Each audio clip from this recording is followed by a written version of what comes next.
When Everquest Legends was first announced, there was things I expected them to do, and then things that I wanted them to do, but I was worried they wouldn't have a long enough leash, that I was worried, given how protective of their IP they are, they really wouldn't be allowed to do certain things. That's not what's happening, and it's making me really excited about this game and its future, more so than I would have been if it was just basically a solo EverQuest, because so far it's been a lot more than that. What you're seeing here are custom NPCs and with custom loot tables in an existing zone, Befallen. These were added in a recent patch. It seems like there's a new invasion of the tier doll in the bottom levels of Befallen, entirely new named, entirely new loot, and entirely new lore, hopefully. Even in the beta, they've been adding custom content. These NPCs do not exist in EverQuest. This loot does not exist in EverQuest. They are Everquest Legends exclusives, and it brings me back shades of Stormhammer, the premium server that you had to pay a shit ton of money to play.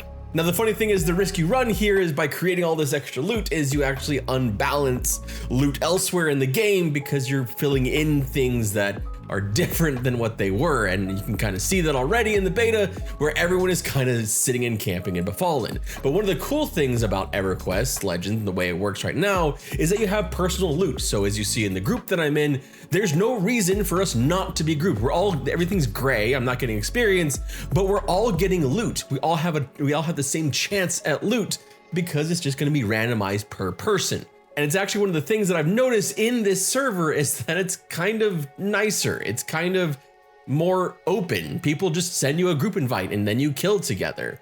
It's not quite the cutthroat competition it has been in the past.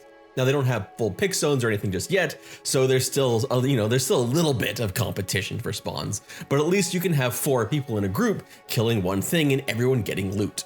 But all this custom stuff, it actually goes beyond just new NPCs and new loot.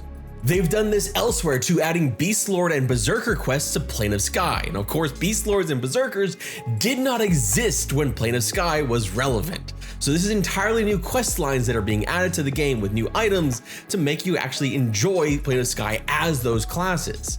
Adding new NPCs and new items takes this beyond nostalgia. It adds discovery to a game from 1999. And that is something I did not expect in Everquest Legends. I did not think that they would have the ability to do this. I think that this is really one of the things that has me most excited about the game. When I first did a video about the game, that was the thing I was hoping for, because cool, going back and like redoing things, soloing stuff that you wouldn't be able to solo before, or doing it in a small group, that's cool and fun.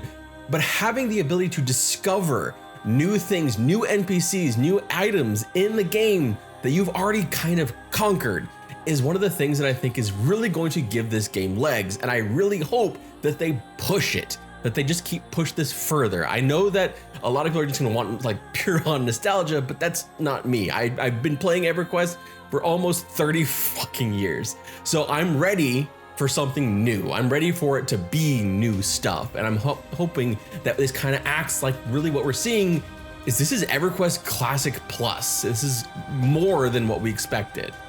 Even how you play the game beyond the classes is completely different, because you have things like stances and invocations, stuff that utilize your endurance to change really how you're playing the game, adding things like basically doubling your damage at cost, or making you have an always on defensive disc, or Berserker stance, which makes you take some of the damage that you do, but speeds up your attacks.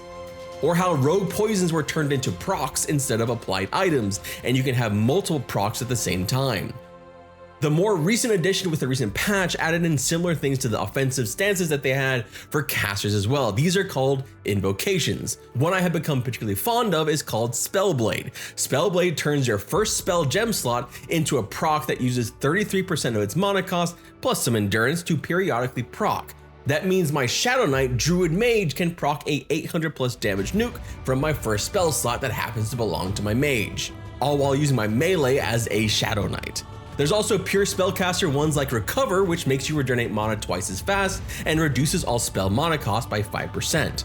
But then they have ones that make me really excited for the small group potential of the game, like the healer-focused Divine Invocation, which makes all spells with a mana cost heal the lowest HP percentage person in your group, and for each additional wisdom class you get, it lowers the mana cost of those heals by 33%. So if you are a cleric, druid, shaman as your classes, that'd be a 66% reduction.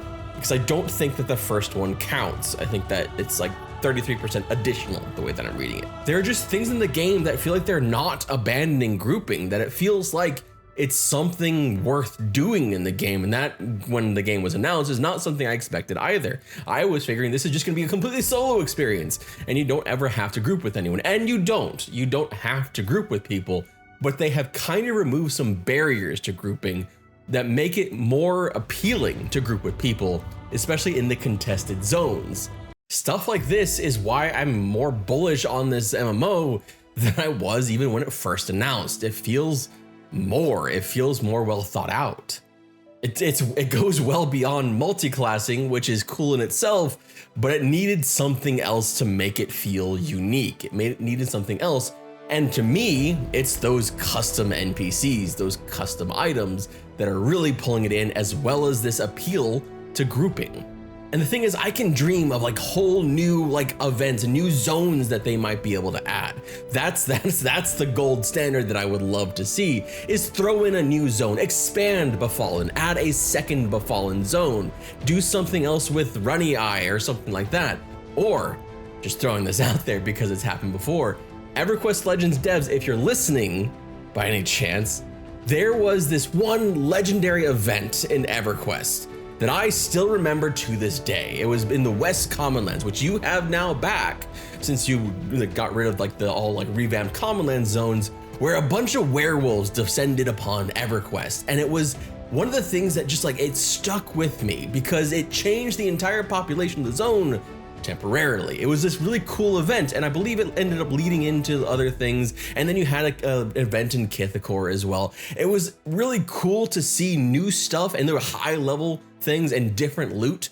So if Everquest Legends can be as active as the early devs of Everquest, when you actually had live events happening in game, especially with how well like personal loot works and everything like that, I would love to see that happen in this game. Have live events to really bring back some of that excitement that happened for people when they played Everquest in the very beginning, when it had a team able to do so. And I know that's a big ask for a team as small as Everquest Legends, but hey, I don't know, Daybreak just like bought a new studio that's there to help their MMOs, so maybe that helps. I don't know. They're up in Canada.